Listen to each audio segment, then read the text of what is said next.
Hello there! Welcome back to the Podcast Boys. We're talking about Season 1, Episode 6 of Twin Peaks. The episode's called Cooper's Dreams. I am Connor Nielsen, and I am joined as always by the Comics Kid 2099. How you doing, Comics Kid? I'm doing fantastic. How are you doing? I'm doing splendid myself. Good to hear. So like you said, this episode is called Cooper's Dreams, which is a weird title for this episode since I don't believe Cooper had any dreams in this episode. He had dreams earlier this season. I don't even think he slept very well in this episode. So this episode is some stuff happens. Cooper wakes up early in the morning because some insane Icelanders are chanting and dancing at the Great Northern Hotel. He goes to eat breakfast where he meets Audrey Horne. She offers to help with the case. He says no. Leland comes to Ben and Jerry and offers his help on this deal that they are working on, but he is gently told to go back home, stay away from this deal. Cooper and the cops are searching Jacques Renault's apartment, and they find a copy of Flesh World stuck to the ceiling. Bobby and Shelley, they are continuing to plot against Leo, and Shelley gives some false information to Andy when he stops by, saying that Leo and Jacques were arguing about Laura, I believe on the night that she died. Let's see, Norma and Ed talk, and they both decide that they can't tell their respective spouses that they want a divorce just yet. Audrey, she manages to blackmail her way into getting a job at the perfume counter at her dad's department store. James and Donna talk about James's home life growing up. Later, they enlist Maddie's help to investigate Laura's death. And meanwhile, while that's going on, Hank is at the R&R, and he gets a job as a dishwasher. Bobby and his parents are having family counseling with Dr. Jacoby. Dr. Jacoby sends his parents out of the room, and then Bobby bares his soul, and he confesses that Laura made him sell drugs. That's something I'm going to want to talk about later.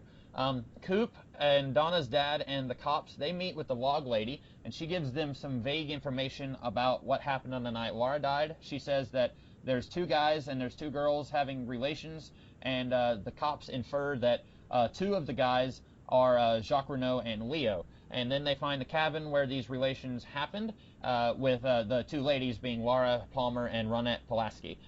Maddie finds a secret tape in Laura's bedroom. At the Great Northern Hotel, Ben and Jerry are throwing a party for the Icelanders, and Leland starts to lose his mind when the party music comes on. And then we've known for a while that Ben and Catherine have been working together, but we now find out that Ben and Josie are working together, Connor's least favorite character in the show. And she has a sinister side to herself, which has been hinted at in the last episode. And then while all of this is going on, Leo pushes Shelley too far, and she shoots him. And then at the very end of the episode, Cooper comes into his room where Audrey is waiting for him in the buff. Connor, what did you think of the episode Cooper's Dreams? Cooper's Dreams. I should probably preface this by saying this is the 6th episode, and I don't know what it is, but I've always, when it's always, the 6th episode, I always want to like it the most because 6 is, my lucky number. Oh, yeah. Which is funny, because this might be my least favorite episode of the show thus far. Oh, good. We'll have some things to talk about then. Yeah, but I don't think it's a bad episode. I think it gets off to a little bit of a rocky start. But as the episode continues, I really started to like it, and as it kind of got towards the end, I was enjoying it probably as much as my favorite episodes of the show so far, maybe even a little bit more, but, I was, of course this is all coming after stuff that I wasn't too big of a fan of. Yeah. But I think it builds in a great way, and I think that it's really, really good. What did you think of it? Well, I think I can see what you're saying about how it's a slow start, because for the first roughly third of this episode, we're getting a lot of stuff that we already knew about. Like, Hank asks Norma for a job, and I don't know if that falls within the first third of the episode, but then she says, okay, you can be a dishwasher. Well, we already knew about that. In the previous episode, when he had his parole hearing, she told the parole board that she would have him a job at the R&R. So, that scene really exists only to remind people, hey, this subplot is going on, and it doesn't actually move forward any new plot information. And then, we do find out, some new stuff with some of the characters, but, Shelley and Bobby, it's more of just the same with them. But then towards the end of the episode, like you said, things start to pick up, and we get some momentum on the plot stuff that we already had, and then we get some new plot stuff. Like, Shelley shoots Leo. You're not, when you're watching the first couple of episodes of this series, at least for me, I wasn't expecting that to happen this soon. I was expecting some kind of climax on what's going on with these two. Either Leo would confront Bobby and Shelley, or they were going to plot against him. I was expecting something like that to happen much later on, and it happens this soon in the series. But like, at the beginning of the episode, we've got the cops investigating Jacques Renault's place, and I don't feel like we're really finding out any new information until over 1/3 of the way through the episode. Maybe that's why you don't like it as much at the beginning, and I can kind of see that. I think I'd have to agree with that. It was one of those things where I was thinking, like, what am I not liking about this? Because I thought the direction was pretty good, pretty consistent with what we've had so far. The actors are doing their best with the material. The sets are good. So I think what you said really kind of put it into perspective. Like, what is it that's like I'm not liking as much? And it must be that. And I think you are right. How it's just a bunch of stuff that we do already know, and then the stuff that we don't already know just kind of comes out of nowhere. Like, I'm reminded of that scene with James and Donna, where she comes up and goes, "I got your note." I'm like, "What note? when did he send a note? How come we didn't see her getting a note?" It was just kind of lazy. Oh, look this is a really nice place we haven't filmed before. Let's just set up our camera here and have these two actors interact. Hey, Donna, I wanted to ask you out here into this gazebo in the middle of nowhere so I could tell you that my mom was a writer and my dad left us when I was a kid. I know that this came out of nowhere. I just wanted to tell you here, right now. Yeah, it's just like just the way that scene started was like so perplexing to me. It's like, what note? What are you talking? Like, since this is a show that's so oriented around detailed, I thought that was weird. I'm like, okay, so now the scene goes on, and it's just, I want to be honest with you. I'm like, how come you just haven't told her this already? Yeah. Why are you making such a huge deal out of this? Like, I'm going to call you to a gazebo, and then I'm going to be all over dramatic about things. And I'm like, what? Huh? It felt so weird. And then that scene felt like something that they put in there to make this episode be 41 minutes long, or however long it is. Like, this is a conversation they should have had the night that he met her parents when they stayed up really late at her house. This is something they would have talked about then. He would have said, we've only just been going steady for 24 hours. I want to be honest about my life. It wasn't great growing up. Like, and we didn't even have to see this scene. Like, this should have just been a conversation they had off screen. It feels like maybe they just wanted to remind the audience, hey, here's these two characters, before they throw us into this thing where they're now bringing Maddie into this. I almost think that it's not necessary. In fact, I definitely think it's not necessary. They could have just started with these two meeting Maddie at the R&R and asking her for her help. What did you think of that, them asking Maddie for help? It's a good scene. I like the way it ends with, Hank Salt. Yeah. And and I was watching that and I was thinking, they want this to be really dramatic, but Hank doesn't have any dog in this fight. Like, he was in prison when Wara died. He doesn't know who killed Wara. Like, and they're making it look like he's got this really sinister bad guy look on his face, but really he should just be like, okay, those kids are getting themselves in deep. Oh well, doesn't concern me. It's weird. Like, I'm trying to think of like this whole character progression of putting, Donna and James. Why are they trying to solve the murder now?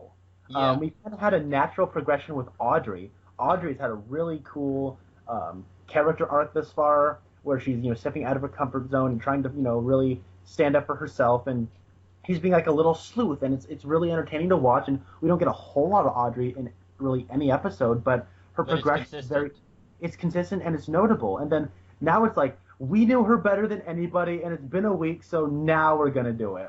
Yeah. Hey. And you'll note, for the last couple of episodes, we haven't had a lot of either of them.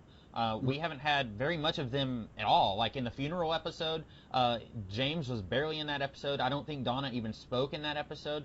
And then last week, they were in it a little bit. They went to go look for the necklace that Jacoby found, which, as far as I know, they still don't know that Jacoby has it. They just know that it's missing. They talked a little bit on the phone when her dad was talking about diet lasagna, but other than that, you're right. They haven't been doing anything about this. She talked to Audrey, and Audrey was like, hey, I want to help you guys solve this case. And Donna was like, yeah, okay. And then Donna herself was not doing anything. Audrey is doing all the work away from these two. And it's weird that these two are now asking Maddie to help them, but they've already got an ally. And I'm thinking that since we're seeing a really meaningless conversation about James's parents, that they're probably going to have a conversation 2 episodes from now where Donna says, "Oh, I forgot to tell you, Audrey's helping us." Like, Yeah, exactly. But it's also still not. But the way that conversation in the bathroom went was like, you're Audrey was like, "You're helping me," yeah, and it's never clear what that meant as to how are they helping. right. Yeah, because they haven't done anything so far. They've just, Right. and I guess to be fair to these two, and I've never liked either of these characters. To be fair, the smartest thing they've done so far is asking somebody who is already living in the Palmer household to be their spy. That is intelligent, and then that does prove to be fruitful because she goes searching in Laura's room.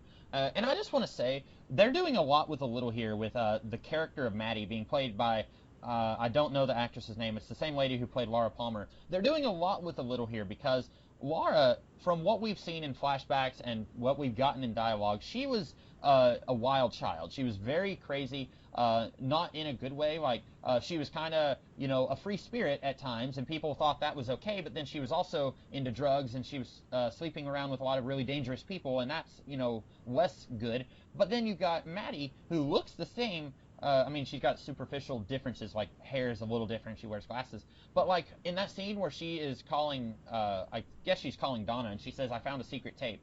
Like she's wearing these pajamas that looks like a 6-year-old would wear them.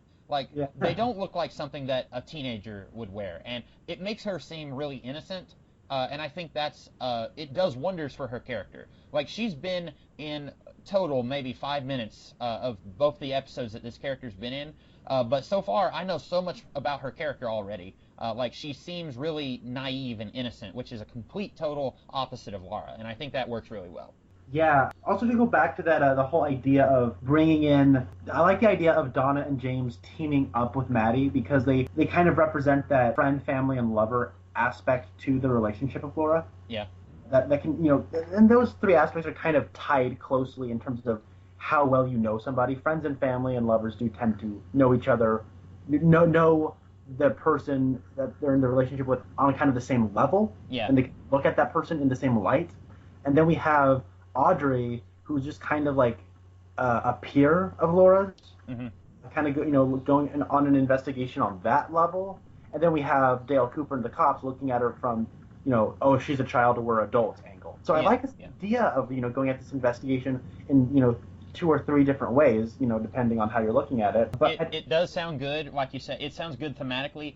It would be great if, as far as the plot was concerned, if all of these characters were investigating in the same way. Like Yeah. we're seeing Audrey doing some investigating. Now it seems if you were just jumping on this series with this episode, it might seem like Audrey's not doing anything to investigate, but she actually, her getting a job at the department store is part of her investigation of Laura's death. You might not pick up on that just in this episode, but that is part of her long-running investigation. And then Maddie is investigating because James and Donna asked her to. And then the police, they're looking for birds. And again, you might not know, or no, that was last episode. They're looking in this cabin in the woods, and you might be thinking, okay, this somewhat has to do with Laura because they're mentioning Laura's name with this cabin.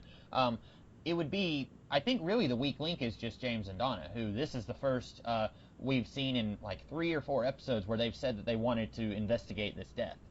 Yeah, you took the words right out of my mouth. It was like, this subplot should work better than it does, but the reason it's not working as well as it should is because of James and Donna as characters. They're Yeah. just not interesting, and just because they say they love each other doesn't make me believe it.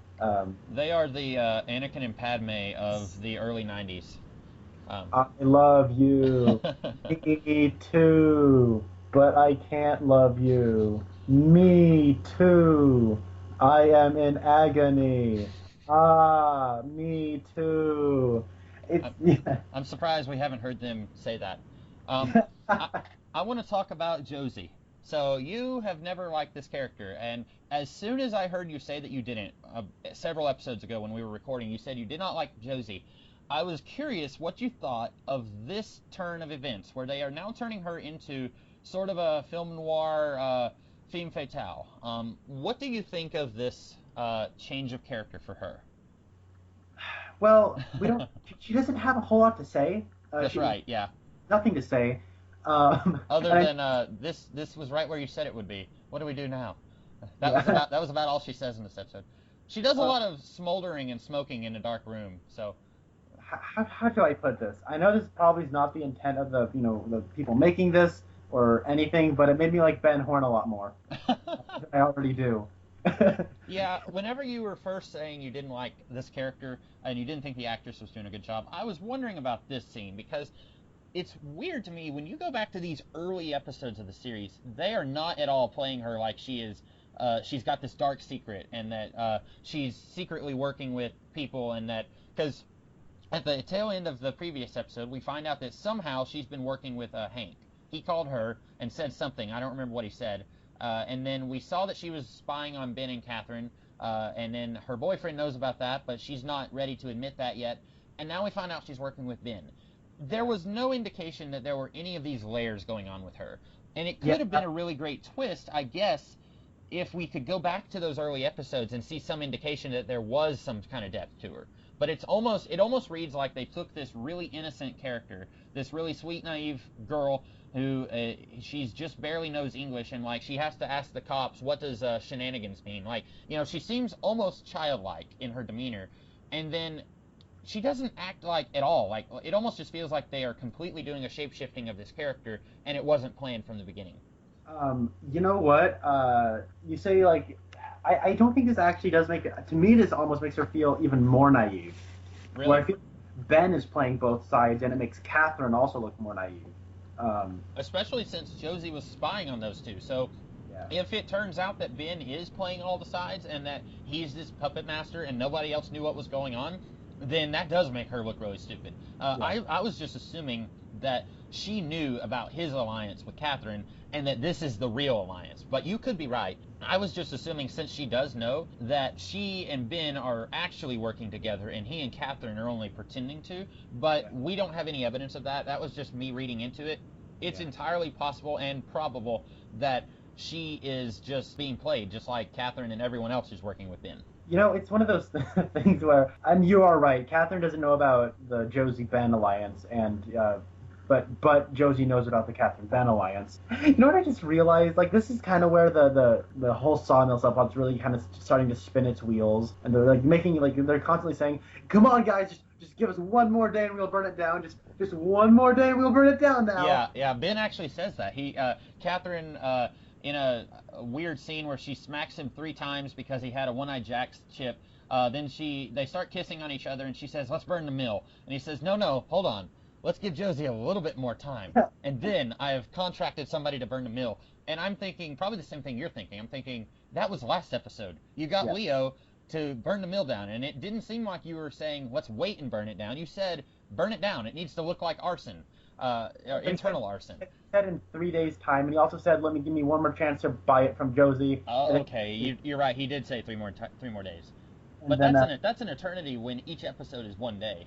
Yeah, and it's just funny because then you're realizing that Josie is going to be having, she has a dog in the fight where she could benefit from, the sawmill burning down. Like, can we just burn this thing down already? Like, please? Yeah, it's and the Icelanders, I guess that since we're talking about Ben making all these alliances, I guess the Icelanders are going to be making the same deal that the Norwegians were going to make before they left at the beginning. But is this deal, I'm sure they probably said something about it and I've just missed it, or it was like 5 episodes ago and I forgot. Is this deal, does it have anything to do with the sawmill, the land that the sawmill is on? No, it Different doesn't. deal, okay. It's like, I think this whole thing is kind of Ben's front, because okay. he's really trying to, do this nefarious thing, but his legitimate side has to do this whole deal. Ben Horton reminds me of 1980s Lex Luthor. Oh, yeah, he does. Now that you mention that with the business being a front. So you don't like this change in Josie, basically?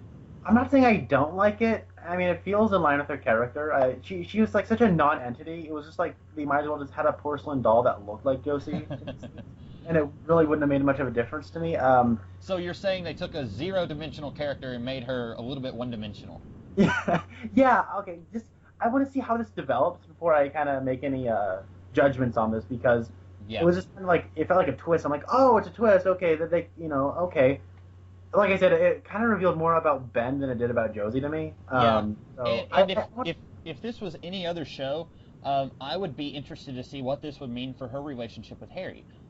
Is she just playing Harry? If she's working with Ben Horn, we can't be sure that her relationship with Harry is legitimate. Or is this a situation where she's working with some bad people and she accidentally fell in love with this noble Captain America type? And their love is real, even if she's kind of the Catwoman and he's kind of, the Boy Scout of town. That would be very interesting, except that we get so very little of their relationship. Like, this series constantly has to throw Donna and James together at us, and we always have to get scenes with those two and their relationship. But how much of Josie and Harry's relationship have we actually gotten? Like, we saw them kissing in the first episode, and then we heard Harry talking about it with Dale, but we haven't really gotten to see much of their relationship since the first episode. And well, no, there's that one part where they're making out on the carpet, and then Pete walks down. Oh yeah. What episode was that? Was that That was a couple ago. Yeah, you're right. I forgot about that. I guess maybe I just wiped that one from my memory. I feel like if these two had been spending more time together, then I would be interested to see the ramifications that this would have on their relationship. But I'm not even sure if it will have ramifications. I've seen this series once through, and I don't remember this being played out that way. I have no memory of it. Maybe it will. But it's one of, like, in the previous episode, Harry called Josie and said, "Hey, were you spying on Ben and Catherine?" And she said, "Oh, I gotta go, bye," and hangs up the phone. You gotta go to the bathroom. Bye. Yeah. She did the thing where, "You're going through a tunnel, Harry. Bye." And now in this episode, Harry isn't acting like we don't get a scene where Dale says, "Hey, I'm reading your body language. Is something going on with you and Josie? Is Josie working with Ben? I can read body language." Right? There's something. Why didn't he use his telepathic body language talent to find that out? Like, by the way, Harry, your girlfriend, you shouldn't trust her. Maybe it's because he has he actually met Ben Horn yet? I don't think he's met Ben, but he has met. No, wait. When Albert and Donna's dad got in a fight in the basement when Albert was trying to dissect Laura, I think Ben was there and Dale was there, but I don't think they've actually talked to each other yet. Yeah, I think what happens is Dale needs to be in the same room as the two people before. Okay, yeah. So as long as only Ben is in the room or only Josie, then they're fine. But if Ben and Josie, then Dale's telepathy kicks in. Yeah, going back to that one scene that makes no sense between James and Donna, the whole framing of it, it's like, wait, huh, what, huh, what? Yeah. There's another bit of information that we're given that pays off later. In a way I do like. I like the way this pays off. Just the way it's set up is in that scene, and it too doesn't really make any sense of, well, Laura has a secret hiding spot. What? Yeah. Since when? Or if Maddie knew about it and she's been in town for 2 episodes, if I'm Maddie and I go to visit my cousin who I haven't seen in years and my cousin is dead and I'm staying in that house, I'm not waiting for her 2 weird friends who have hooked up with each other as immediately after she died. I'm not waiting for them to ask me to help them. I'm going to go check that secret spot right now. To see if there's anything in there. Not, she doesn't have any reason to suspect that Laura was actually killed. As far as Maddie's concerned, Laura just drowned. She, got on some bad drugs and just drowned. I'm not sure. This is a weird thing where I don't know what the common folk of Twin Peaks, what they know about this case. There's what we know, and then there's what different characters know. But Maddie, she's the closest thing to, a non-playable character that this show has. She just kind of, she comes in, and she's, as far in the background as possible.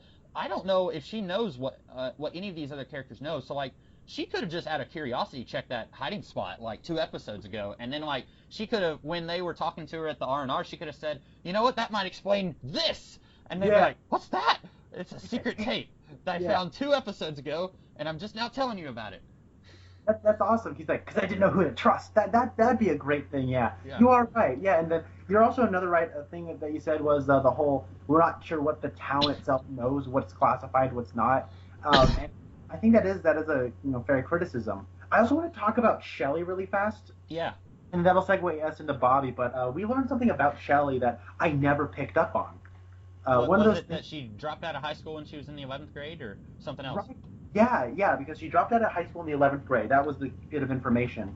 And How much older than Bobby is she? Is she about the same age as them? that's what I was guessing because she looks pretty young, and Yeah, we learned from Audrey that Audrey's 18 and she's also a senior in the same class as James and Donna and and, Bobby.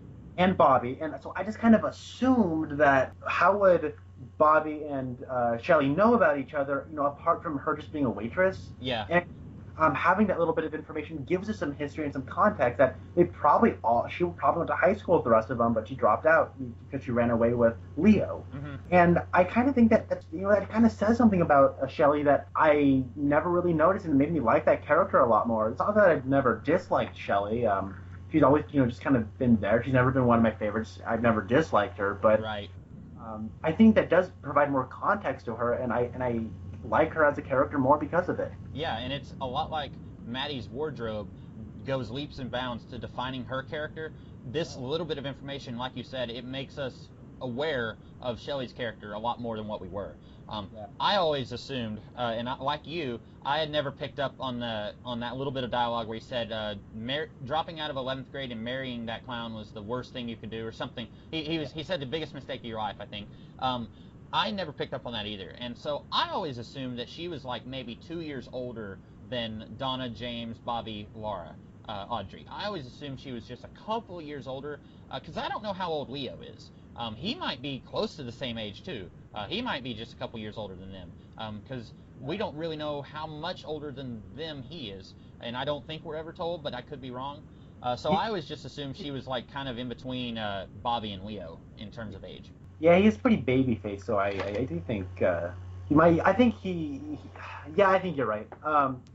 One other thing though about Shelley is our little invitation to love is our little Yep. window into the struggle that Shelley's going through. It's a little on the nose, but hey, it's a soap opera. And that's where she sees that thug beating up on Chet. Yeah. Chet is the Poor character. Chet. He looks like just a sweet little innocent guy, but he's like stuck in the middle of all this drama going on in Invitation to Love. And then that thug who looks like a rock star, like beats him up, and then he just goes, Yeah, it's the most hilarious laugh that if it was a real soap opera, it would not look out of place at all. Yeah. And I like that scene with the Invitation to Love, because when you're seeing that, you're thinking, okay, this is a stand-in for Leo, and Leo is going to find out about Bobby and Shelley, and he's going to get mad and attack both of them. And then you see that scene, and that's kind of what it's making you think, but then it turns it on its head, and in fact, Shelley attacks Leo, and it's not at all the same as Invitation to Love. Yeah. So it's already, we're getting Invitation to Love, like in the past couple of episodes, it was giving us hints about what would happen, and then it was playing along with those hints, and now it's giving us hints, and then it's subverting those hints. So it's getting super meta too, where it's like a character, like this character thinks this is how it's going to play out, and then she literally sees it play out on television. Yeah. And then she goes, "No, that's not what I'm going to do." So she changes it. It's so crazy. It's like seeing, like, you get into a time machine and you go to the future and you see what it's like. Like, I don't want that to happen. So you go back in time to the present, and then you start making changes. Exactly. I've never been good with analogies, and maybe that was a bad analogy, but No, that's pretty good. There was something I wanted to say, not about Invitation to Love. Did you have anything else about Invitation to Love you wanted to say? no, but poor Chet. Yeah. I don't know what will happen to Chet. That's something that I wish somebody on YouTube would do a supercut of all of the Invitation to Love scenes. It'd be like 2.5 minutes, but I just want to see all of those together on YouTube. Yeah. We were a little bit hard on this episode at the beginning. We were saying that it takes a little while for the ball to get rolling, and the first roughly third is just kind of reminding us of stuff that's going on. I will say this episode has some of the funniest lines so far. Oh, absolutely. It's got some hilarious lines, and maybe it's about on par with some of the other episodes that had some really great lines, but it just seems like one right after another. It's giving us some really great lines. Several of them from Dale. At the very beginning, when you're hearing the Icelanders dance and chant, and he picks up his tape recorder and says, "Diane, some insane men are dancing." I don't remember his exact words, but like he's saying, they're on my floor. Like, he's so grumpy, and we have never seen him grumpy yet. He's always very cheerful, very happy, and everyone else is just kind of they can be bleak and really sad, and he's still cheerful and optimistic. This is the first time we've seen him just like, I need my coffee. I'm not a morning person. And like when he goes to Jacques' house, and Harry is giving him all this information about Jacques, and Dale, it's like he's not paying attention. He says, "Harry, are there any more donuts?" And he says, "Sure thing." And then he says, "I'm gonna need some coffee too, Andy." Like that's more important than finding out about Jacques and what's going on with him. Yeah. I thought that was really great. And then when Jerry comes in and he's screaming, "Hail, sons of Odin!" He says something like that, like talking to the Icelanders. And then he comes into Ben's office and he pulls out this leg of lamb and puts it on Ben's desk. And Ben is like pushing the stuff off his desk and says, "We have had complaints from almost everyone in this hotel." And it's a lot like in the previous episode where Ben is doing all these illegal, secret, nefarious things, but then he's also a very real human. Like, even though he's trying to burn the mill down and he's a supervillain doing that, he's also got a legitimate business to run, and he can't do that with these Icelanders dancing and chanting like that. And I thought that was really funny. It was great to see Jerry again. It was really cool. I like to assume that Jerry just, like, he's here, and then the next episode he goes to Hawaii or Alaska. Like he's a world traveler, and you can't depend on him to stay in town for a week because he's already gone. Yeah, I know what's funny is you made like Ben and Jerry has to be a reference to the ice cream. Well, now we got Ben and Jerry and Iceland. Like it's just too funny. And he at one point he says what did he call it? He said something, and I wish I had written it down. He says the treeless tundra that is Iceland, and I thought, well, that's not right because Iceland has trees and Greenland does not. Yeah. And he said the treeless tundra. And I thought, are they trolling us? Are they like pretending like Iceland doesn't have trees? That's pretty clever, Twin Peaks. And then I was thinking, well, maybe they're just making Jerry an idiot, but they actually know the difference. Yeah. I don't know. I think it works both ways. That was always something as a kid that confused me. Like, why does Iceland, the place that says Iceland, have trees, but Greenland does not? But that was always something that confused me as a kid. Yeah. Like that was one of those things when I found out the difference, I was the only person in my class who knew the difference. Mm-hmm. I would always just troll people and be like, "No, you idiot, it's this way." Yeah. I always, even as an adult, I have to remember, I think it was in one of the Mighty Ducks movies, the Emilio Estevez was dating a girl from, I think, Iceland, and she had to tell him this little rhyme. She said, Iceland is very nice and Greenland is covered in ice, or something like that. And so I have to remember that now when I'm trying to remember the difference. If we have any Icelandic listeners to this podcast, go ahead and tell us if there is trees in Iceland. We're both pretty sure there are. According to Jerry, there's not. Something else that was funny, I thought, that they have the issue of Fleshworld that they're reading through, and Dale has this look of glee on his face the whole time when they've all got the police gloves on and everything, so they don't get fingerprints on it and everything. But then Dale has just got this like really happy smile, and he said, like, they have an envelope. He says, "Let's see who is writing them a letter." And it's just this really happy, and it's like, you're way too happy to be looking through that issue of Fleshworld with two or three other grown men. That's a little weird, Dale. And then Donna's dad came over and he's looking at it and says, "Good Lord," and he sees it on the table, and I was just like, yeah, it's weird. And I was curious, why is Donna's dad with them? I think it's because he's a doctor. Yeah. And they found blood, and they're trying to make sure that that I got. He's calling and saying and what's Leo Johnson's blood type, and then they're figuring out that the blood on the jacket belongs to Jacques Renault. But then they go hiking in the woods, and he comes with them. It's kind of like last episode when they were getting a police sketch of the bearded man that Sarah Palmer saw, and for some reason Donna is hanging out there while they're doing the police sketch, and the only reason she was there was so she could call James and say that the necklace is missing. I think that the Donna's family, they just show up at places when they're not needed. They might be interrogating a criminal, and Donna or Donna or her dad or her mom. The next thing we know, her mom will be in the interrogation room with the perp. Yeah. Yeah, that was another one of those things that I thought was kind of funny, like just Dale's handling of that situation. Like I don't think it was in the script. I'm assuming it's one of those things that Kyle MacLachlan kind of added to the scene, Right. and it's better for it. You know what I realized? They got rid of Donna's sister because she wasn't good at being useless. Yeah, yeah, because she provides a bicycle. She actually had some use Yeah. in that episode. What So, did you what? Oh, go ahead. I don't know, what were you gonna say? I was gonna say, what do you think of the log lady? Yeah, that's actually where I wanted to go. So Okay. that was quite the coincidence. I love the log lady. We haven't seen her in a while, and just realizing there's probably more of a mystical element to her whole history. I think I'm so glad we're getting that now. Yeah. And how they have to go. The deeper they go into the woods, the more mystical it goes, and the people who are part of the Bookhouse Boys, have a respect for the spirit of the woods. It's kind of like going into this. I know that we're eventually going to get into it, but the whole history of Twin Peaks and what it's been for a while. Mm-hmm. Yeah. We also get a whole lot of references to owls, which will become important later. Yeah. Um, Probably this is the first time owls have been referenced, I'd say. no, the first time was when Donna and James, tried to look for the Donna was like, "Oh my God, there's a the necklace isn't where we buried it anymore." And so she and James go to the place, and then they hear a hoot hoot, and they look up and they just see an owl. Oh, okay, yeah.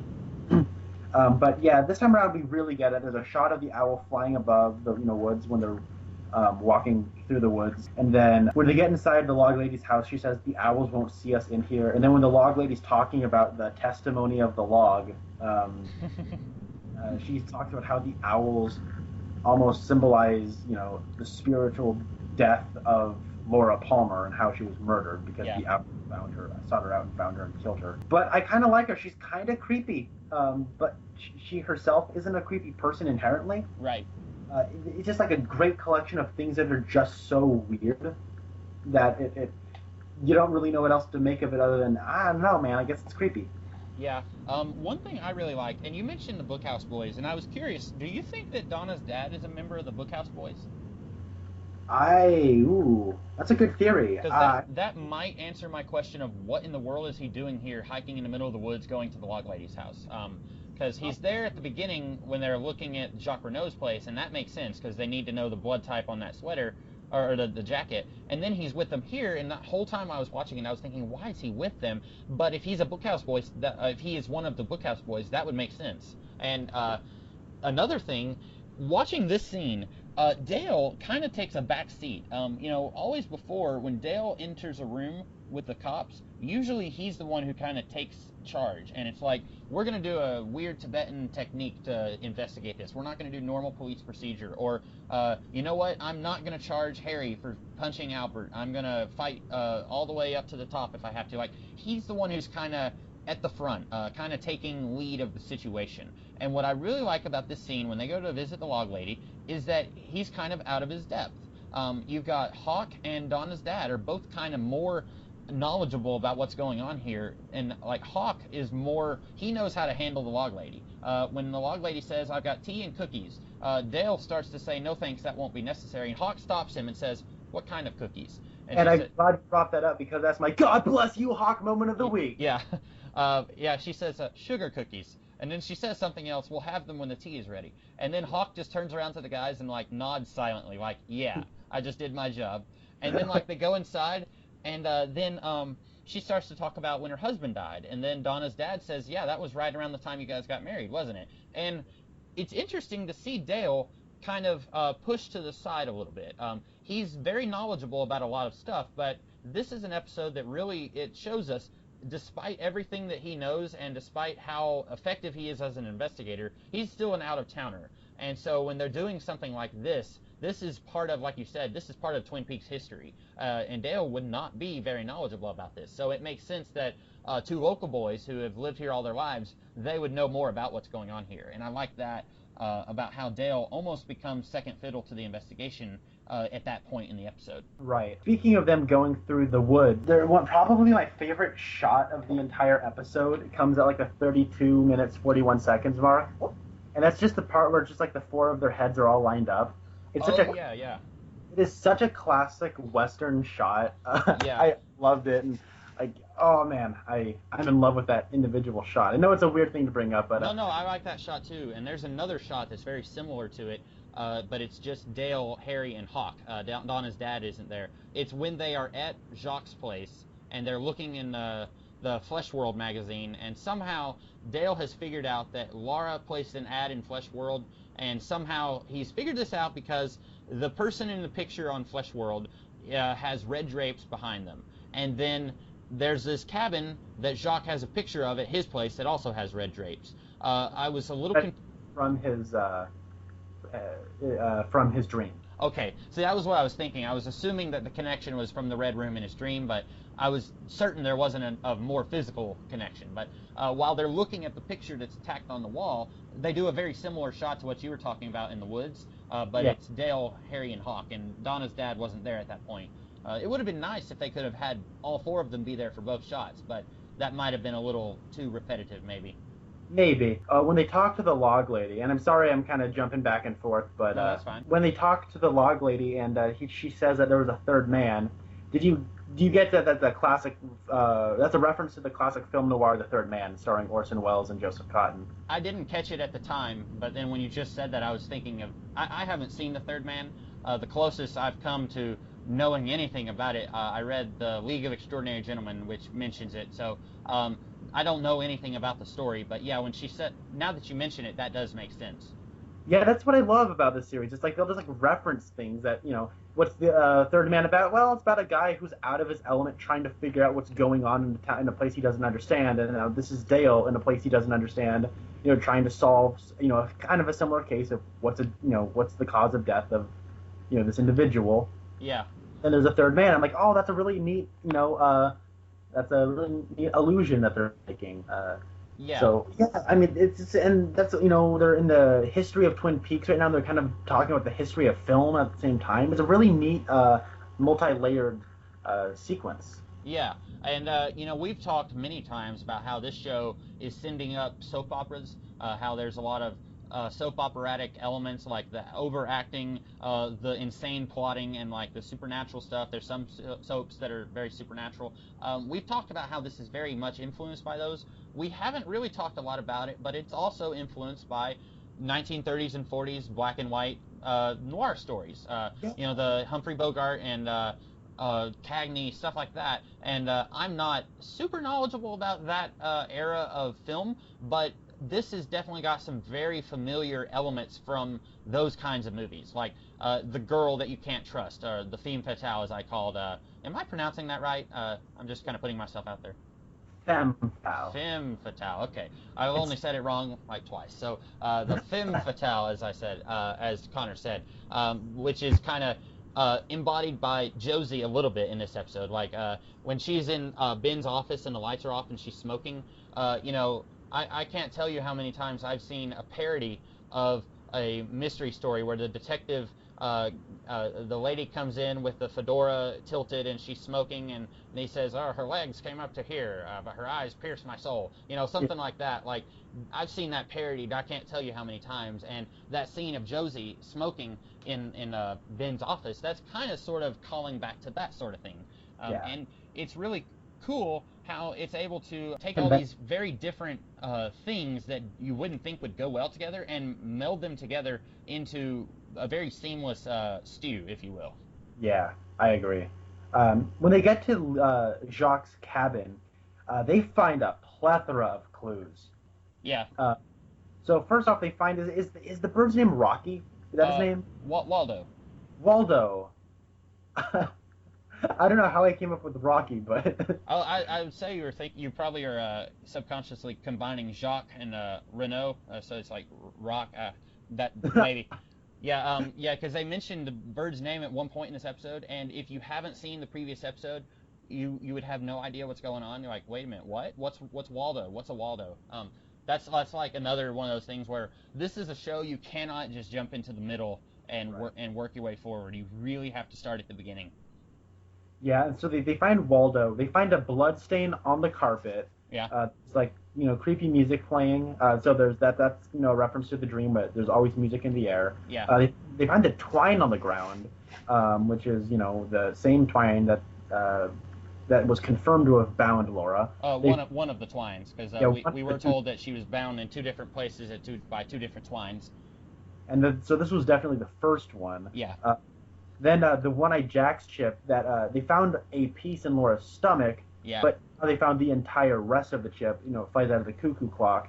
And it looks like there were several that came out of the cuckoo clock. I'm wondering just how many, because Ben has a $1,000 chip, and I don't remember how much this chip was that Laura ate a piece of, or that a piece was found in her stomach. But I wonder just how much money they had in poker chips here at this cabin. Right. Yeah, that's a good point. I didn't even think of that. It's not. It's really not an important element. I was just curious. No, no. There's so many clues to read into that I was reading in a little bit. And then of course there's the red curtains that are also from Cooper's Dream. So yeah. Did they find any other clues that I'm missing? I don't think so. I can't think of any right now. And you're mentioning these clues were in Cooper's Dream. Maybe that's why this episode is called Cooper's Dreams, because this really would have been a better title for the episode where he meets the little man in the red room. But it calls back to that episode, and all of these elements found in the real world are references to things that they had discovered before. Some of them from his dream, some of them from forensic evidence that Albert gave them. So it calls back to earlier in the series. So it's not a completely terrible title, but it is a little weird that it's for this episode and not another episode. Right, yeah. Just a quick thing before we move on. I like how Andy is utilized in this episode. Yeah. He's the one who Shelley, makes a quick comment to, and he's also used comedically where he has to hold Dale's donut and coffee, and then he takes a bite and he goes, "Oh, thank you," and he takes a drink of the coffee and he says, "Now hold this for me, please." And then that was funny. I think it's a better use of Andy than we got say last episode. And unfortunately for Andy, if you're going to have any of the cops be somebody that one of the townsfolk is lying to, it's probably going to be Andy, because he's not the smartest person in the department. So it makes sense that it would be him that Shelley is feeding false information to. And something that occurred to me in this episode, in my head, I was just thinking, close to the beginning of the episode, I was thinking, so there's only 4 members of the police department here in Twin Peaks. And then right when I was thinking that, there's this one scene early in the episode where we're seeing this box of donuts being passed around through these different hands, and somebody says something like, "Here you go, Daryl. Oh, thanks, Scott. Here you go, Lewis." And there's all these names that we've never heard, and then this one guy says, "Here you go," and he passes it off to Dale. And then we pan up and we see Dale's face, but all these other guys, we're just seeing their hands. And so it's almost like I was thinking in my head, there's only 3 cops in this town, and then as soon as I articulate that thought in my head, then we get these faceless cops saying each other's names, and they're all doing the menial work here at Jacques' cabin. And then it's like, oh, okay, there's at least 6 cops in this town. That's nice. I thought that was a neat little scene too. It kind of, I wouldn't say it's my favorite shot, but it's neat how we just get this non-cut, this moving shot showing them passing the donuts, and then we end on Dale. I thought that was kind of cool. Yeah, me too. I guess all that's really left to talk about is the big party at the end. Yeah. Now, a lot of stuff does go down here. First off, I love Pete and Catherine in this environment. Yeah. Pete just he's a bit of a social animal, but he's so dry that you wouldn't think. There's that one part where Catherine, makes a thing of he says, "Hey, lay off the sauce tonight, will ya?" And she grabs 2 drinks and drinks one immediately, and then walks off with the other one. Yeah, and then he just kind of looks deadpan, and then he smiles and just goes, "Ha!" And then goes back to deadpan and just walks off. I laughed pretty hard at that. Probably harder than I should have. But what she said something after a few more of these, and even you'll start to look good. And then she walks off, and then you're thinking he's gonna be like I don't know what you're thinking he'll do. That's my wife, and she just said something mean to me. But instead, like you said, he just kind of smiles and chuckles, and it's like, okay, that's one way to react to that when your wife says that about you. And then later, he's talking to one of the Icelanders, and he's drinking milk. And he says, "So let me get this straight. Your entire nation is above the timberline?" And he has this face, I can't even describe it, where he's one eyebrow is arched up really high, like he's asking this really important question. And then Jerry starts making a speech and interrupting it. But once again, I'm forced to say that he is vastly underused here. I Yeah. really wish that we could have had more of him interacting with the other characters somehow. I Yeah. don't know how you could have done it because, as I've said, and every time I've said this, it would be really weird to have him be the one who is involved in all these secret plots against other people because he's the nice guy. He's the boy next door.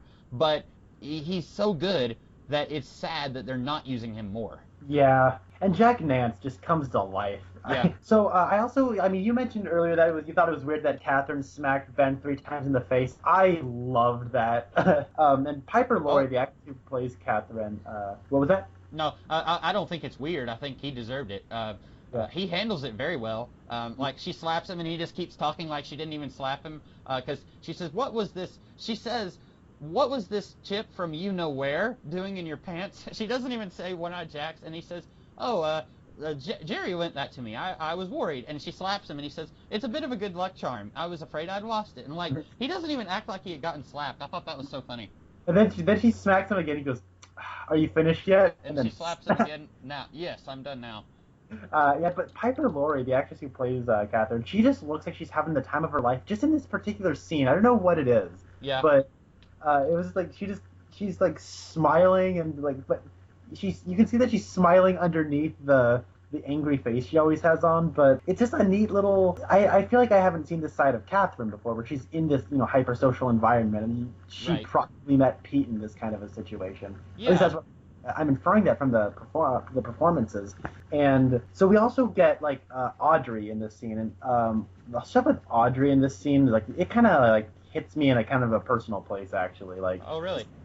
her reacting to seeing her father do, like, she probably had suspicions about her dad stepping out on her mom and everything, but Yeah. just kind of seeing that all happen, it was a real good use of visual storytelling, Yeah.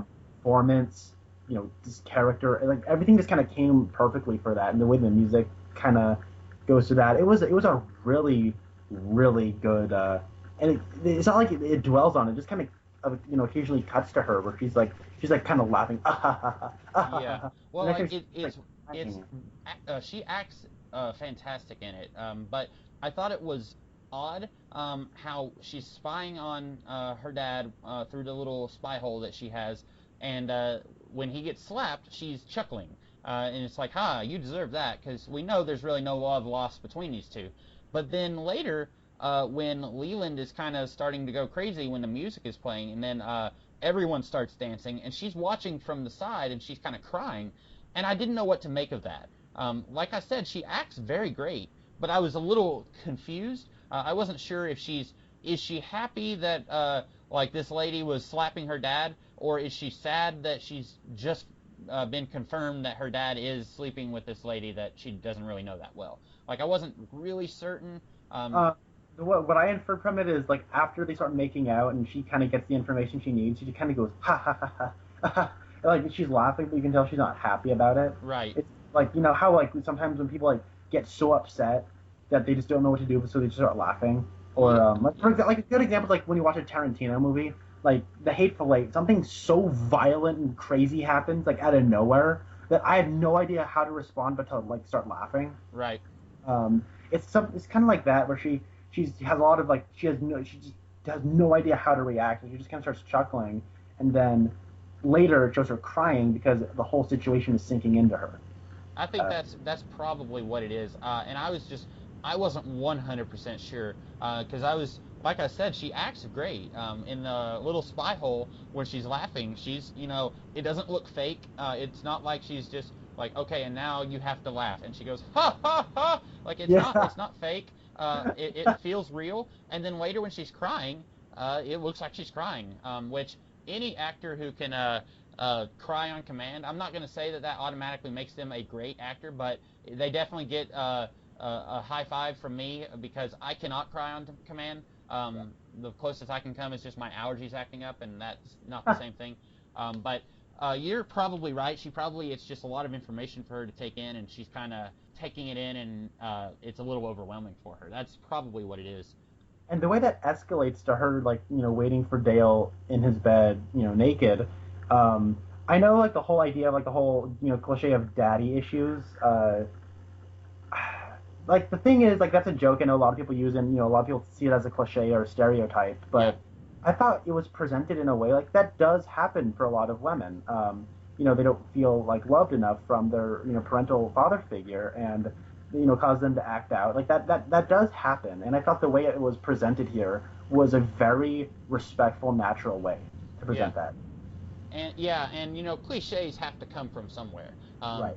At some point, before it becomes a cliche, it's just a normal thing that occurs, and then it occurs so many times that it becomes a cliche. So I won't. I'm not even going to begin to try and chart the path that a girl with daddy issues, where that's gone in fiction and real world. But I think you can sometimes cliches. It's okay to use them because they have their roots in real life, and they do happen in real life, and you can't fault someone for using a real life incident in their story because it's real life and it's not cliche. If you know what I'm saying, like it's okay to use it.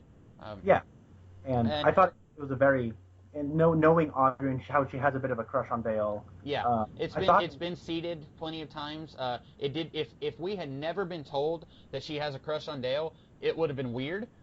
As is, it's only as weird as her being a high school student and him being an agent of the FBI. That's the only thing that's weird about it, which, I mean, it is a little weird, but I guess what I'm saying is the episode plays it pretty naturally as an extension of plot elements that we've already been given. Yeah. You said earlier that you wanted to talk about the whole Bobby meeting with Dr. Jacoby scene. Yes, and then this will be... Well, let me ask you one more question about Audrey. Was she the one who turned the music on when Jerry was giving the speech? You know what? That wouldn't surprise me. I think that probably did happen because that was one thing I was curious. I'm like, so who turned on the music? And I thought it was Leland, just acting out crazy, just turning on music so we could dance. But then it cuts to him, and he just freaks out. But that would be very in line with Audrey. And I'm not sure if she did do it. I was assuming that she did. Just maybe I'm going to ruin their party because she found out this information about her dad and she has to get back at him in some way. I don't think she could possibly know that Leland would react this way if the music is turned on. I don't think that very many people know this about Leland except maybe Dale and Hawk, but that's just a happy coincidence, I guess, for her. But I am going to assume that she did turn the music on, and that was her kind of trying to get back at her dad. That's a good assumption. I agree. Yeah, and I like the way Ben responds to it. He tells Catherine, "Just dance with her. This is serious. Just dance with them." Yeah. And then the way she reacts, she's like, she doesn't really know what she's doing, but she's like, "Oh, okay, I guess I'm gonna dance with them." Yes. Bobby, I did want to talk about that. So basically, I wasn't sure how to take the scene. I actually watched it twice. Bobby says in this scene that Laura made him sell drugs so that she could have drugs to take. And they're coming up with this idea that Laura wanted to corrupt other people because that was how she saw herself. She saw herself as being this corrupt monster, and so she wants to corrupt other people as a reaction to how she feels about herself and how she sees herself. And that's good, very good character stuff, especially for a character who we are not seeing anymore. We're only seeing the aftermath of her existence. That's very good stuff that we've got going on there.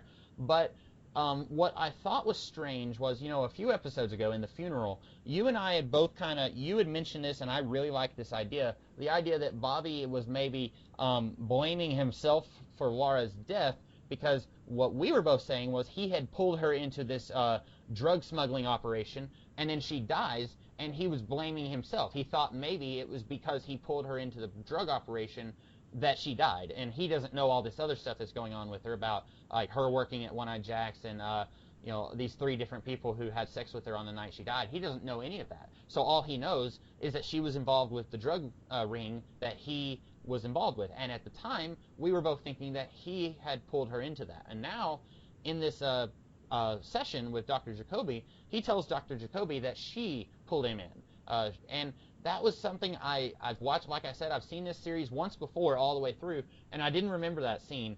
And I have seen the movie Twin Peaks Fire Walk with Me. Connor, correct me if I'm wrong, you have not seen it yet, have you? I have not seen it. Okay, so in that movie, it is largely a prequel to Twin Peaks. In fact, I think almost everything in that movie is set before the events of this series. And we do get a few scenes with Bobby and Laura in that movie, and without spoiling it too much, that movie does not play it in the way that Bobby is saying that it happened. here, Bobby is saying that he was the victim and that he was pulled into this seedy underworld of Twin Peaks by Laura. But the movie plays it more like they are, at the very least, equal partners, but it almost plays it more like what we were talking about, where Bobby is kind of the ringleader and she's just kind of there along for the ride. So I was really, really shocked to see him saying that. And I guess we could say that he's lying, except that he's crying when this is happening. And so I don't think that he's lying. I think that he's telling the truth. And my guess is by the time they got around to making Fire Walk with Me, they had changed their minds, or they had just forgotten that they had established this bit of character work here in this episode. Okay, well, I think we'll cross that bridge when we get there. Yeah. But the way we have it right now, I think this scene is amazing. Yeah. I love it. The kid who plays Bobby, oh my goodness. Like, he's just impressing me more and more. And he's stepped it up a notch in this one. Yeah, and then Dr. Jacoby, I remember you said that, like, that one scene with Dr. Jacoby at Laura's grave was the one scene you actually kind of liked with him, because he's kind of being weird and crazy. I totally forgot about this scene, and he is so good in that. How he kind of starts off with a, let's cut the crap, I'm going to talk to you real, and then Bobby just kind of sees right through it. And then, Laura has already, Jacoby probably already knows all about Laura's sex life, so then, she probably already told Jacoby about how Bobby cried and how she laughed at him. Yeah. So now he's using that as fuel to give him credibility. And I thought that whole dynamic, how Bobby, was seeing through the crap, and then how Jacoby, manages to crawl his way and assert dominance of the situation. And I really liked how that whole scene played out, and it really said a lot about both characters. And I really liked how both of the actors came to it. Yeah. Bobby especially. I think Jacoby is good, but Bobby really tears it up here. And it makes me wish that we could see more sensitive Bobby. Less of him where he's like got this facade. In the same way, it's very similar to Dr. Jacoby, where he's putting up this fake version of himself, where he's kind of doing all these magic tricks, and he's acting very goofy. But then at Laura's grave, he said, I don't like people, and Laura made me want to like people more. I think that was what he said. That's kind of the gist of it. We got to see the real Dr. Jacoby. Here, I feel like we're getting to see the real Bobby, and what kind of makes me sad is that the series, I don't recall it really following up on this inning. We kind of get more of the same old Bobby.